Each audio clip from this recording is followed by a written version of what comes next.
Why for so many years we achieved so much, prospered as no other people on earth. It was because here in this land, we unleashed the energy and individual genius of man to a greater extent than has ever been done before. Freedom and the dignity of the individual have been more available and assured here than in any other place on earth. The price for this freedom at times has been high, but we have never been unwilling to pay that price.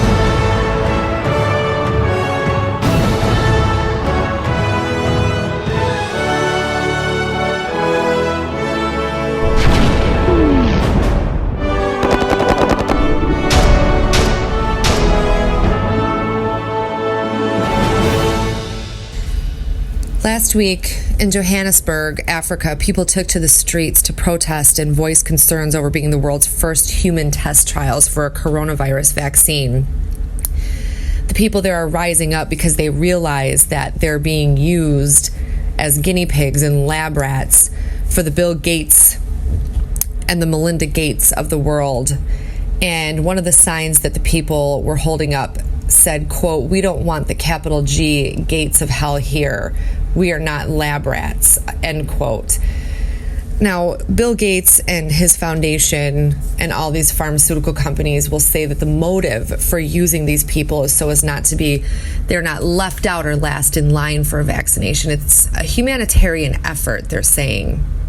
But the people are wising up, and they stood outside of Witwatersrand University, and their concerns are for the people who may not understand exactly what they're signing up for. They don't believe the risks are being identified to the people that the companies are testing on. And in these countries, you have to understand that a lot of them do not believe in bodily autonomy and individual autonomy the way that we do here in Western civilization and Western countries. Take India, for example. You have the caste system and you have the lowest of the low, and these people are the people that are being tested on. These people are so poor and are so abused in their own countries, you can't even touch one of these people. If you touch them, the ramifications are very serious for you. And so when they're offered an opportunity to have a doctor in a white lab coat come and he's going to give you this medicine, they're grateful. They're grateful for that. And so they accept that no matter what the ramifications are. You honestly think that they're being told the side effects or the risks? You think the risks are being identified to these people and they understand? Absolutely not. One of the protesters in Africa suggested that the vaccine be tested on members of parliament and their children first, not just the poorest of the poor. Let me ask you folks here in the United States who think a vaccine may be good, would you be willing? Would you be willing to be the first human test subject for this vaccination after it didn't even go through the testing of animal testing? Would you be willing to take that first shot and be injected with that first batch of vaccinations? Then why are you okay with it happening to people in other countries? You want to talk about lives mattering? What about the lives in the countries that are not the United States of America, where we're using these people as test subjects and treating them like experiments from the island of Dr. Moreau? It's disgusting. So the reasons that they do test in underdeveloped countries is because, like I said, they have more test subjects willing. Most people in America aren't interested in being part of a study where they're used as the placebo either. They want the real deal, the real finished product. It's also cheaper. There's a lot less red tape. These countries want the businesses that these pharmaceutical companies will bring. An article from PBS.org stated that these countries don't have people as, quote, tough as Americans and Europeans are. They need not be as tough because they don't have as many scientifically trained people in Senegal, Mozambique, or wherever. Now, you know what that implies, don't you? It implies that we're more educated here in America and Europe, and so we understand that there are risks to being a test subject for these vaccinations. We're tough, we know. So we're going to say, no, there's going to be pushback here in the United States. But we know there's not going to be pushback over in Mozambique, Senegal, or wherever, because those people aren't as educated. It has nothing to do with being tough. It has to do with knowing the truth. They also pay these people, and like I talked about, the people in India and the lowest caste, they don't have to worry about paying them thousands of dollars. Even $5 there goes a long way. So it's cheap for these companies. And informed consent, do they really understand? Or do they just trust the doctor in the white coat and just trying not to starve to death? It's scary, folks. This is scary when you look into this and you realize what these pharmaceutical companies are doing to these people in these other countries. And I don't know if you know, but in 2008, the Center for Research on Multinational Corporations released a document that was full of examples of all the detrimental effects of unethical clinical testing that went on in the 90s and throughout the 2000s in the developing world. That report included a case in Uganda that took place in 1997 to 2003. They were clinical trials when women taking the anti-transmission drug nevirapine experienced thousands of serious side effects that were very adverse, and these symptoms went unreported, and testing was allowed to continue, resulting in the also unreported deaths of 14 women.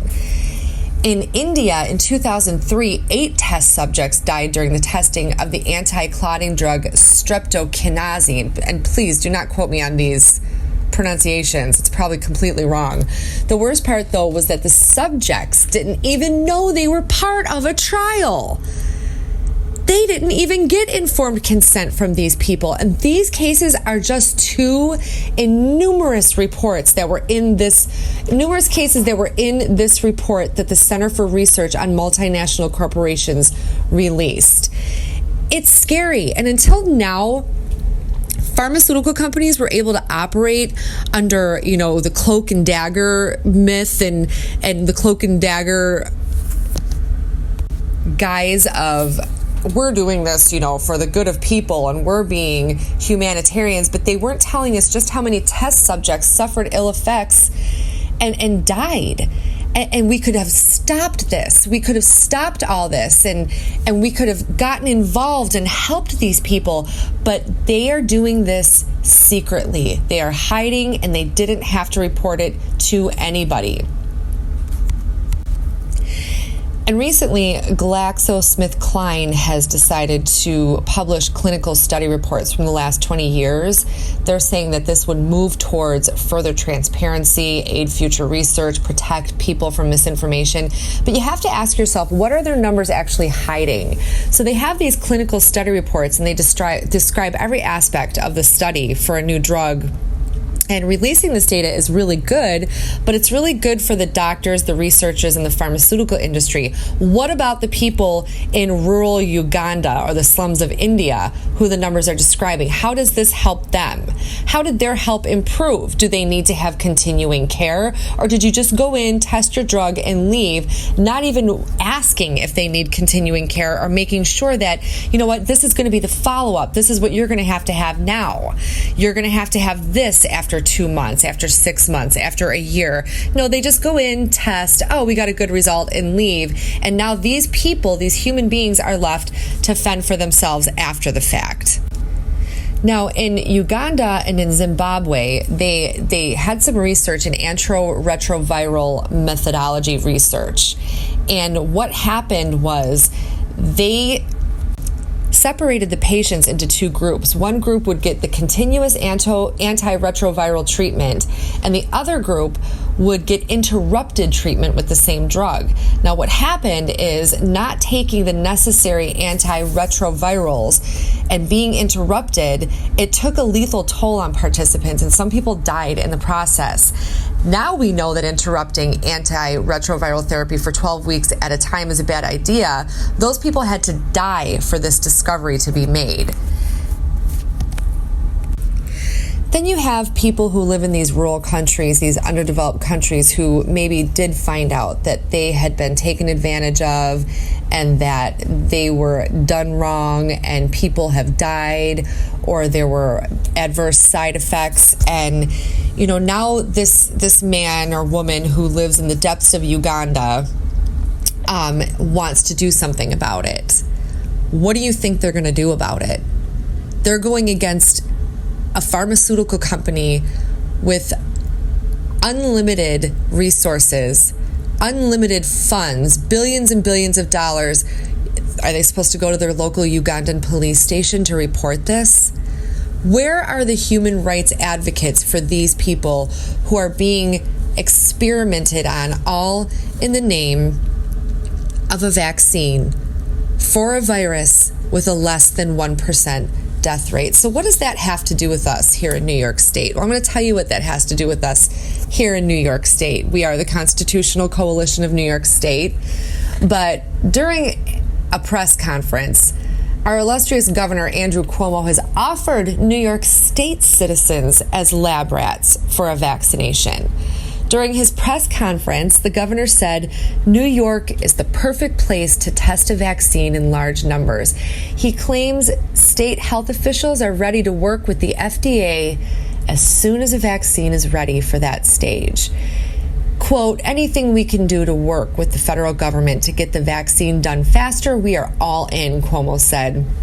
We want to use New York as a laboratory. We are ready, willing, and able.